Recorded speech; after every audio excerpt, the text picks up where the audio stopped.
before it passed so close to Jupiter that Jupiter's intense gravity field ripped it apart, it was one comet. Now it's 21 smaller comets. But every one of those smaller comets, any one of them could strike Earth. If striking Earth would cause a global catastrophe. And 21 of them struck Jupiter in 1994. And we were able to witness it. Now this was something that if you talk to most astronomers before this event happened, they would say, oh, well, it's possible that comets could split, and it's possible that they could hit planets, but we'll never see that in our lifetime, because this is something that only happens on a scale of, you know, once maybe every 100,000 years or something. Well then, sure enough, it happened. And interestingly, the same guys that I keep referring to, this British school of Neo-Catastrophists, wrote a book about exactly this happening in 1980, where they were talking about maybe the real danger to planets is not the big random single impacts, but what happens when the comets break up and produce a shower of things where you might have multiple impacts. And most of the rest of the astronomical community said, yeah, these guys are crackpots. But after this, nobody accused them of being crackpots anymore. And here are the pieces. Took almost a week for all 21 pieces to hit Jupiter. And then subsequent to that, astronomers started taking a closer look at planetary surfaces, and they started finding evidence of these cosmic machine gun blasts. If you count carefully, you'll see that there were 13. Quick succession. Those are pretty darn close. Yeah, so they broke up very soon before the impact. Because had any amount of time elapsed, they would have spread out in space, and the impacts would have been much further apart.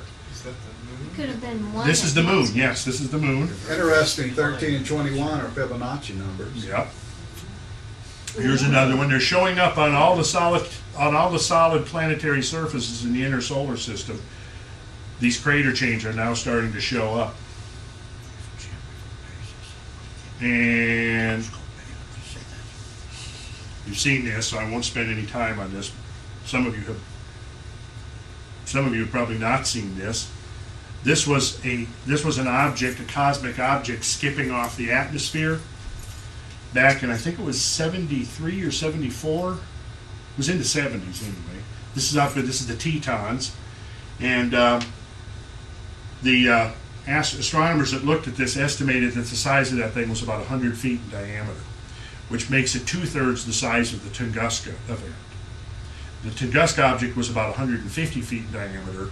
When it came into the atmosphere, it exploded with the force of a giant hydrogen bomb. This was only 2/3 the size, but it would have exploded had it been at a slightly different angle, and instead of skipping off the atmosphere, plunged into the atmosphere, it would have exploded probably with the force of about 1,000 of the bombs that were dropped over Hiroshima to end World War II. That picture probably would have been much different then, right? What? That picture would have been much different then, right? It probably would. In fact, if something like that had happened over the western United States in the 1970s, I would imagine it would have pretty dramatically altered human consciousness about the reality of this whole thing that I'm talking about here. And this, of course, this is 15 years old, so it's almost obsolete. But what you have here is the orbit of Mercury, Venus, and here's the Earth. And these red lines represent 15 years ago the identified Earth-crossing objects. And this actually has about doubled since then, the number of identified objects. It's estimated that the number of objects so far identified is probably somewhere between 5 and 15% of the total. So this illusion that we once had a generation or two ago of Earth being in this vast empty nothingness, that's not the model anymore. In fact, it turns out that the solar system is a cosmic zoo, and there's all kinds of critters that live in this cosmic zoo, and quite frequently, a whole lot more frequently than anybody had imagined, Earth encounters these cosmic critters with a variety of different kinds of consequences. And that's still only the ones that are a kilometer or bigger or half a kilometer or bigger. Yes. You know, there's plenty of smaller ones that have been around too. Right. Now remember, the Tunguska object blew up with the force of a large hydrogen bomb. and it was 150 feet in diameter. What would an object say that's 1,000 feet in diameter do? Well, it would be another catastrophe like right there, the late Cretaceous. Well, it wouldn't be. The late Cretaceous was the one certified impact crater associated with the late Cretaceous is the Yucatan Peninsula, and I'm going to show you a slide of it before we leave tonight.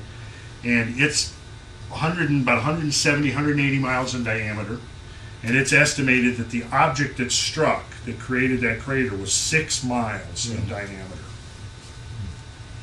Now this is what I'm talking about here, when there was, during these periods of intensified cometary flux, there may be multiple comets visible in the sky at any one time.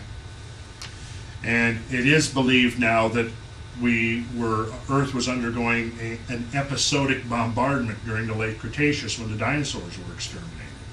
That it wasn't just one impact, it was multiple impacts that took them down. And see, a lot of the critics of the theory said, yeah, but you've identified this iridium layer at 66 million years ago, but there's evidence that the dinosaurs were in decline several 100,000 years before that. Well, as it turns out, that big impact was probably only one of 6 or 10 or more impacts that clustered around the Cretaceous Tertiary boundary. And the extinction may have not been one big clean fell swoop, it was something that was spread out over a much longer period of time, resulting from multiple impacts rather than one. And you see, each one of these comets has the potential to spall apart and produce offspring, just like you saw Shoemaker-Levy 9 do. Did you say the iridium layer?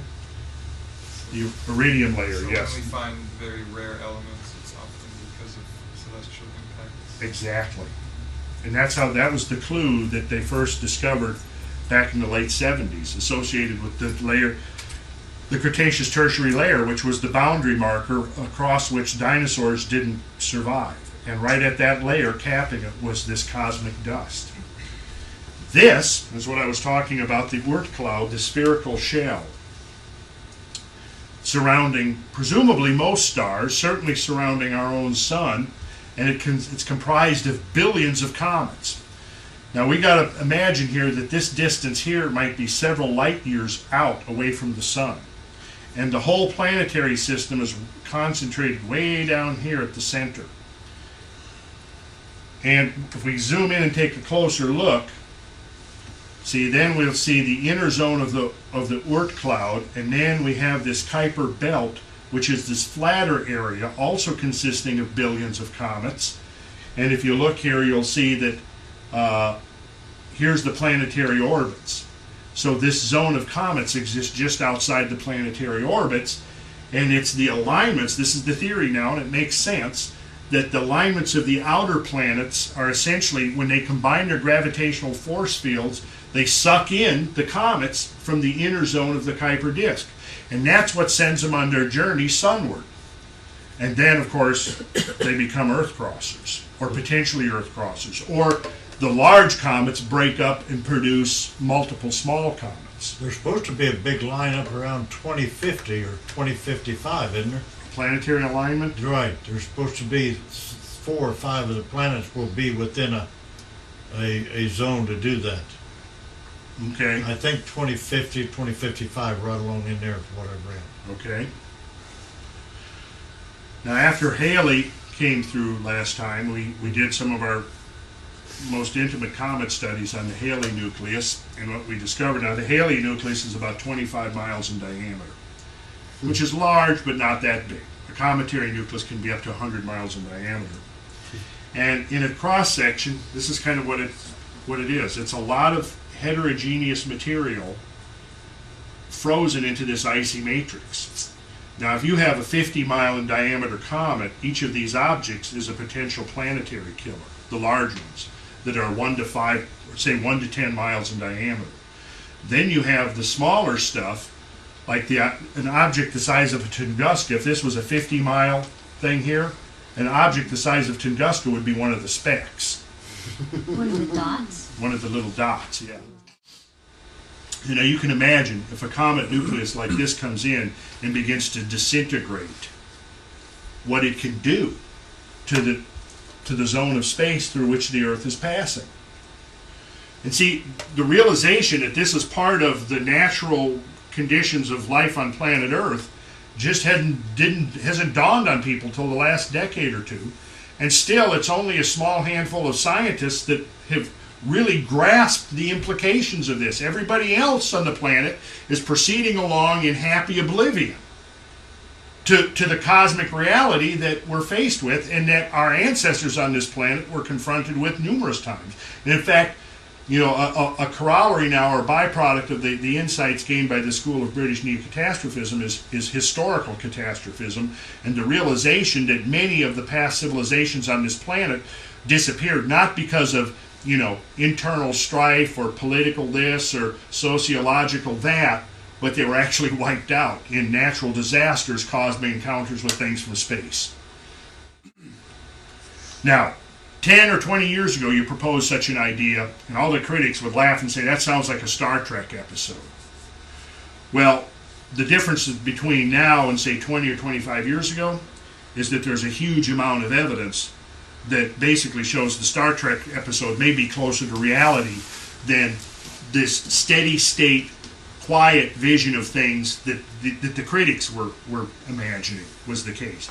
And they imagined that only because during the last few centuries it has been relatively quiet, cosmically speaking. Randall, Yes. has anybody done a calculation on the mass of the Oort Cloud? Yeah. And I don't recall what it is, but it's a lot of stuff out there. Well, that doesn't. I mean, it's not greater than the mass of the sun. Well, still, doesn't that raise the problem if every star has one of those? You have to account for where it came from. Yeah, well, it's left over. It's the byproduct. It's left over from the creation of the solar system, is the general theory. Because that's material that didn't accrete into planets. You know, I'm sure you know that the Raj and the temple in Jerusalem that everybody's fighting over, they have a rock in the middle, and they're It's all a meteorite. asteroids. Yeah, they're It's a meteorite. Yeah. Both Well, of yeah, them. see, ancient peoples held rocks from space And in holy. high veneration, Yeah. yes. These are the larger objects, the asteroidal objects, and you can see the census. The first one was discovered in 1801, and by 1999, 400 of the near-Earth objects were known, and the current estimate number of near-Earth objects is 1,500. Now, it's possible that at least half of these 1,500 near-Earth objects are the devolatilized nuclei of comets. You'll notice in this last figure here, you see what's happening up here? Comet nuclei have lots of volatile gases in them, and as they come into the sun, when they're out in deep space, they're in hibernation, they're in deep freeze. But as they come in towards the sun, they ignite, they come alive, and they start spewing off stuff. This is when they create this long gaseous tail that always points away from the sun. It's the gases coming off. Well, it could be that a lot of these near-Earth objects are in effect chunks of comet nuclei that are still rotating in the inner solar system. And we'll speed through this because at least half of you have seen this already, but we were talking earlier, we mentioned about the Bering land bridge. This map shows, you can see Alaska and Siberia. Well, the white part was the part that was exposed during the last ice age. So you can see all of this here. All of this here was land. All of this was land that's now under the ocean. And the bizarre part of it is that while you had this huge ice cap over North America, Siberia appears to have been warmer than it is now. There's a conundrum that's hard to explain. Well, that's where the large migration took place about 40,000 years ago then. Well, what you had up there, and now, the greatest concentration of extinct mammoth remains are found along the coastline of the Arctic Ocean. Because the most densest populated area of animal life on Earth during the Ice Age was northern Siberia. And there were herds of thousands and thousands of mammoths living where now the largest plant is 2 inches tall. Of course, they found the remains of forests frozen in the permafrost. Clearly an indication of some kind of catastrophe.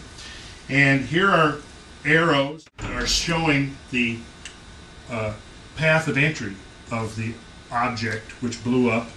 This was the 1908 object, and essentially I think this one is now considered to be the most accurate. Yeah, I believe it's this one. It's now considered to be the most accurate. And if you follow this, I've got to do a better graphic, but if you follow this kind of kidney-shaped or butterfly-shaped, that represents the area of devastation, tree devastation.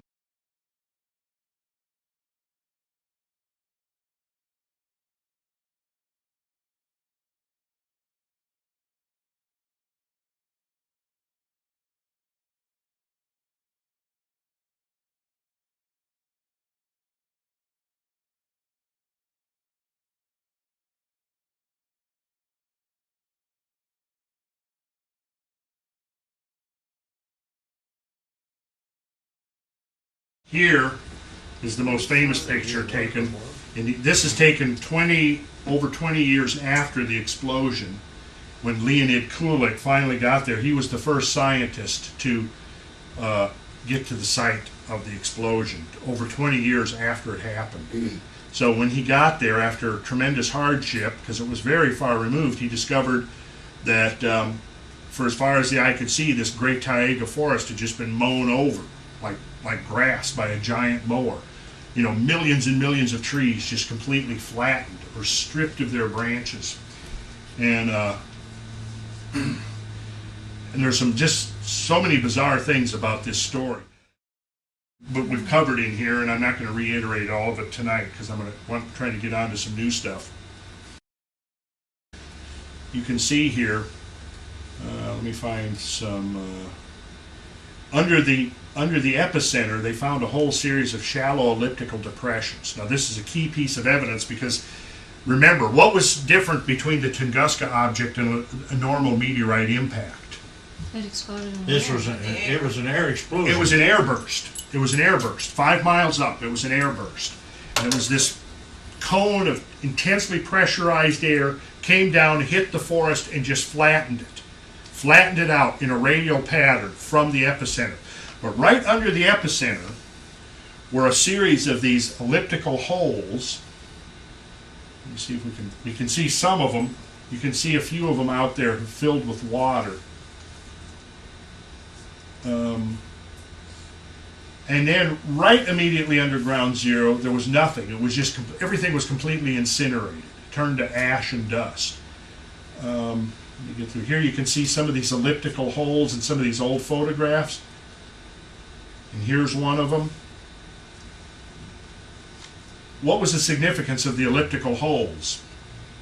It's probably particles. Well, this is the only evidence imprinted into the landscape of this event. Normally, if you have a solid iron or stony object that hits the ground, it explodes and digs a big hole, like the famous crater in Arizona that you've seen pictures of. This didn't do that. This didn't hit the ground. It blew up in the air. The shockwave flattened the forest, but the shockwave where it hit the ground was so intense that it actually created these kinds of things. Now, the significance again of this is that if you're trying to identify ancient Tunguska type events where objects came in and exploded in the atmosphere, this is the only kind of thing that would be left in the landscape to look for. So where do we find elliptical shallow depressions in abundance? North Carolina. Carolina That's right. and Alaska. You got it. You got it. So, anyways, let's go back to this area of devastation to give you a sense of the scale of the thing. Most of these are eyewitness accounts. Okay, here we go. Here's the same graphic again. And the epicenter of this would have been right here. And the trees go in a radial pattern this way. And this represents the limits of the forest blowdown. So everything within this ring right here was knocked flat. And we're essentially talking about 3-foot trees sheared off at their base, knocked over as if they were toothpicks. Now, here is a map of Atlanta, just to try to convey some sense of the magnitude of this. And of course, here's 285, and we're somewhere out right in here, right? We're at Smyrna, okay? Now, what I've done is I've dropped that same butterfly of destruction in Siberia onto Atlanta for scale. Whoa, we'd be in trouble. Now, I think I put the epicenter somewhere about over Buckhead, roughly. Now you can see that in this case we would be where we're at, buildings wouldn't get knocked down, but if we were outside we would be knocked off our feet by the blast wave. Because the interesting thing is that the radius of destruction wasn't uniform in all directions. You can actually see that in some areas it extended farther than in other areas. But essentially this area here is larger or about the same size as the entire area within 285. Did that not just have to do with topography? That had a lot to do with it, the topography, because in some of those, I hurried through them, but in some of the photographs, actually you'd see, as you moved away from the epicenter, trees would start standing in the lee of the hillsides. So that the blast coming from the back knocked over all the trees on this side, but on the lee side, it left the trees standing. But now you got to remember, see, this is estimated to be the equivalent of explosion of about a 20 megaton hydrogen bomb, which is the largest bomb the U.S. ever had in its arsenal back in the early 60s was a 20 megaton bomb. So the largest bomb, hydrogen bomb, that the U.S. ever had in its arsenal deployed at any one time. We don't have nuclear weapons that magnitude deployed anymore. But it was about the same size. Now, Tunguska, I said, was an object about 150 feet in diameter. So this object here represents a baby, a cosmic baby. But you can see how much devastation if that thing blew up over Atlanta, you could easily assume a couple of million people are instantly annihilated. Buildings would be knocked down all the way down to the airport.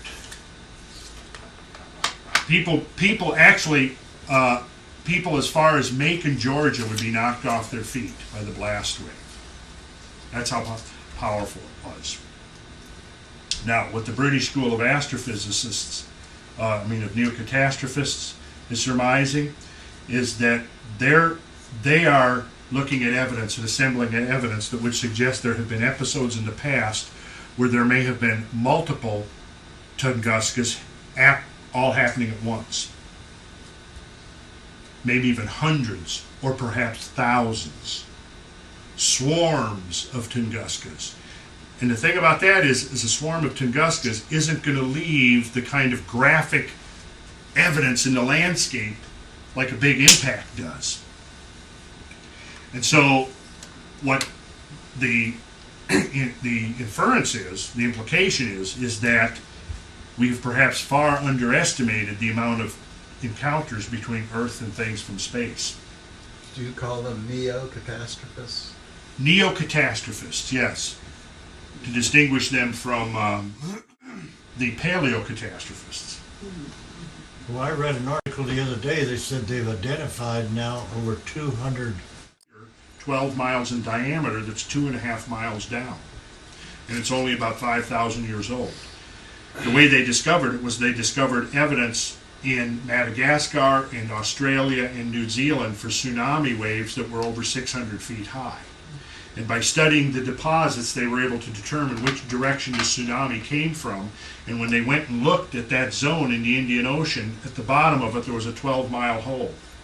And when they dated the material that was the deep sea microfossils that got washed up onto land, they discovered that it was only a 5,000-year-old event.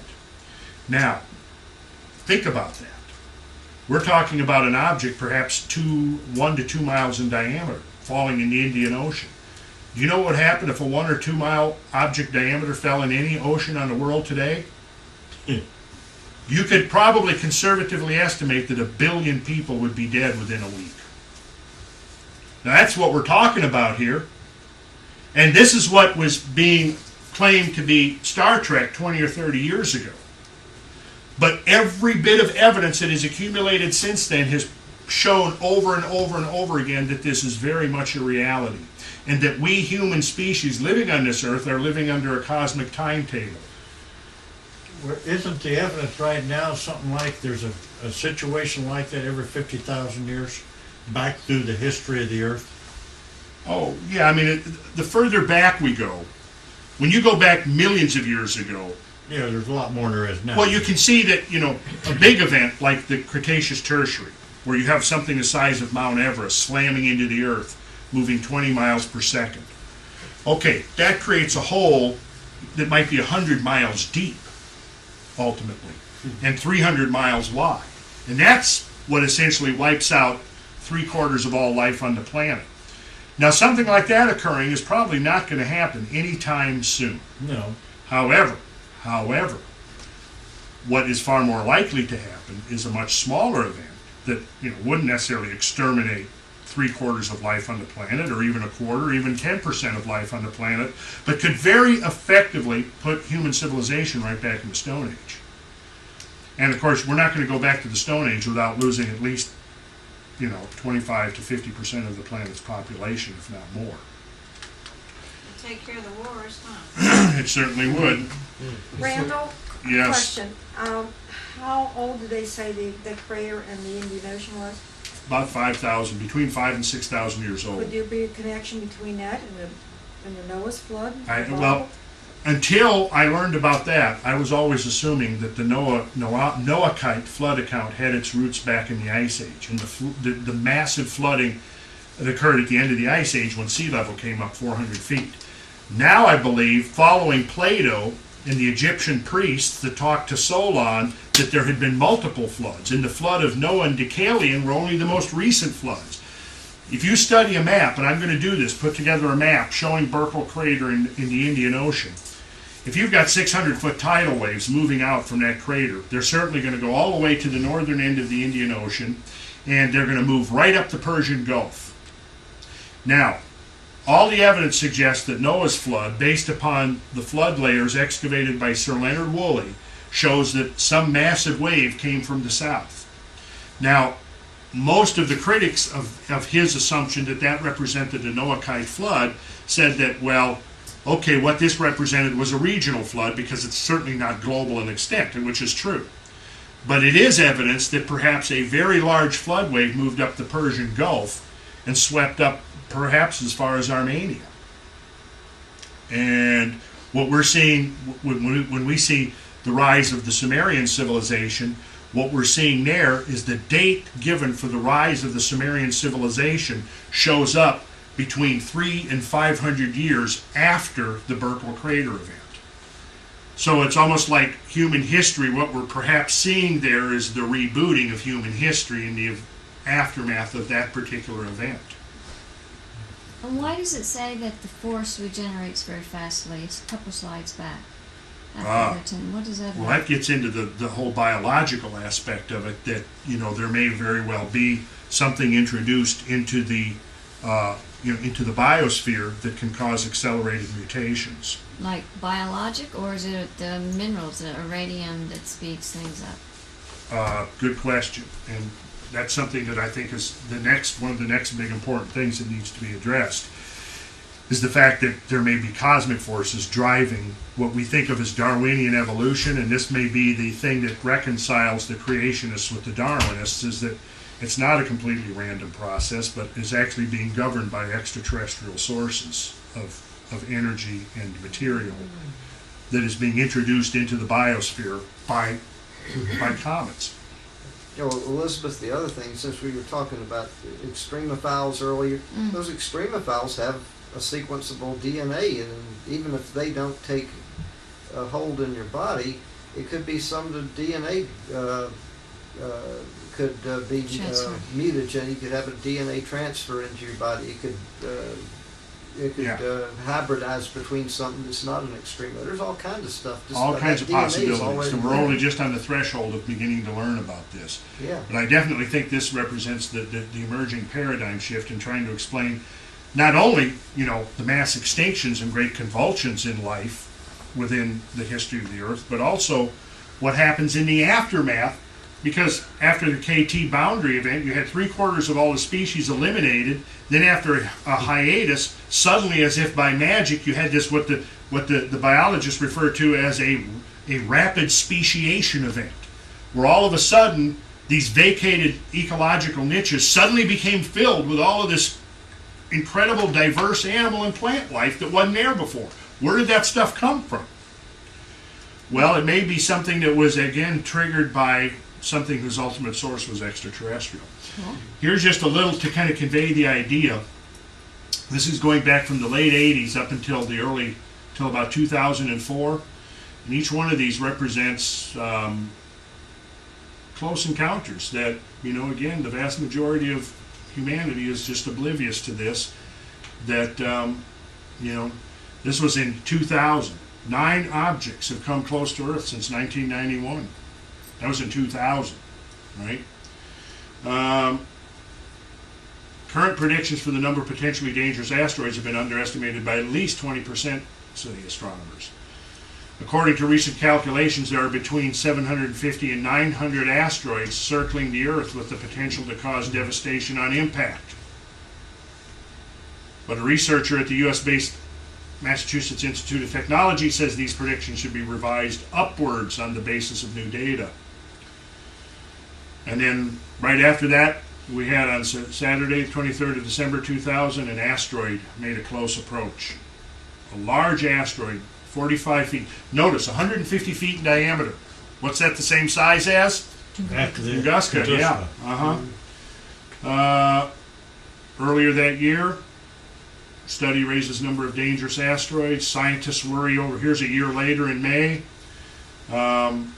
scientists saying, look, this might actually be an issue we need to contend with, but getting absolutely zero attention from the political class, who have decided that this is just a non-issue, and they apparently are too concerned with looking like they're going to be eccentrics or something if they come out and actually speak to the populace and say, hey, this is actually a bigger issue than, for example, human-induced global warming.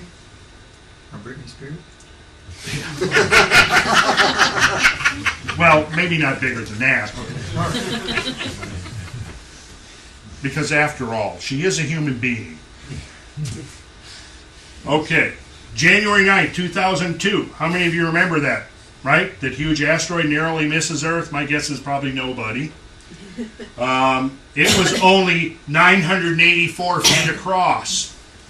What would happen if a 984-foot 2001 YB5 passed Earth at 7:37 a.m.? For a moment, it was less than twice as far from the Earth as is the Moon.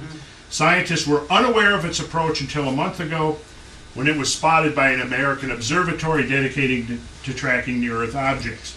Astronomers insisted there was never any danger of collision with Earth, but they warned that the asteroid was one of up to 400,000 small near-Earth objects up to a kilometer in diameter. Now, if a kilometer diameter object struck the center of the United States, like say it landed in Kansas, well, we would all be dead here. Yeah. We would not necessarily be initially killed, but the rain out of debris falling back down from that impact would be igniting fires over the whole continent. But within 3 to 4 days, the sun would be blocked out to the extent that you probably couldn't, for several weeks, couldn't see your hand in front of your face. So you might just choke to death on the dust and the soot. Now that's an object that's 1,000 meters in diameter. That's the damage that it would do if it landed. If it landed in the ocean, well, it's going to create tsunami waves that are hundreds of feet high. And we have seen the kind of damage that a tsunami can do that's only a couple of dozen feet high, and how devastating that was. And here's another event. Large asteroid passes close to Earth. Oh no, this is the same one. An asteroid large enough to wipe out France hurtled past the Earth at a distance of 500,000 miles, just days after scientists spotted it. Randall, do you suppose technology exists to divert the path of those? Potentially it exists, yes. And that's, of course, what I'm obviously getting to here. It that's exists, what but- that's what all this is clearly leading up to, is that there's 6 billion people on planet Earth right now, about the number needed to create a cosmic shield for planet Earth. And that's ultimately the vindication of the human species on this planet. Because of all the several million species of various kinds of life on this planet, only one of them has the capability to prevent or protect or shield the Earth from these kinds of events. Now, early in the history of a planet, a biological planet, these kinds of things are necessary, it would appear, especially if that's what's introducing life, what's introducing biology to a planet, an otherwise abiotic planet. But at some point, in order for the planet to keep evolving, the whole process has to be circumvented. And yes, that is what this is getting to. Well, that's how the whole thing started back in the Precambrian days, 640 to 750 million years that's ago. my point. Now, again, we're up to 2004. There's a 100-foot diameter. You see how many of these things have actually gone on. February 4th, 2005, asteroid 2004, MN4, a really near miss. These things have been going on, and it's just not on the radar screen of about 99.999% of the human species. Probably a good thing. Everybody panicked. Now, Well, but let's just read this one because it'll give us and then I'm going to go on to the new stuff. Oh, At no, midnight no. Greenwich Mean Time on August 10th, 1998, ML14 crossed the orbit of the Earth at the exact point that the latter had occupied 18 hours earlier. Had ML14 reached that point at 6 a.m. the previous morning, an area the size of France would have been totally devastated by 6:05. Most of the world's vegetation would have been in flames by 8 o'clock, and 30 to 40% of the human race would have been dead or dying by late October. Good heavens. Now, this isn't even that big of an object. And then we had another close on July 13th, 2029. Get this, mark this on your calendars, everybody. Is that a For all of Friday? us that are still here, we're going to have a big party. July 13th, so mark it on your calendars. All right. We're going to be 4 minutes and 46 seconds away from a planetary disaster. Now, unless something comes along between now and then to perturb this slightly, we're safe. But it's going to be a hell of a show. July. That's one of the things that they're working on right now, is this one right here. Apophis, that's the name, Apophis, Egyptian god of destruction. That's the name given to this thing. And who is they working on it? The whole government, the U.S. government, Bush there's a is lot of involved, stuff on really? the internet that they're asking for all kinds of ideas of how to go out there. All they have to do, if they get on the thing for 5 years before it shows up, and all they have to do is just push it enough, and they can move it out of the orbit. But they say it'll take 5 years of pushing to do it. I think the technology exists now to do that. Oh, yeah. I mean, we are actually Yes. closer now to being Yes. able to do that than we were putting a man on the moon in 1960.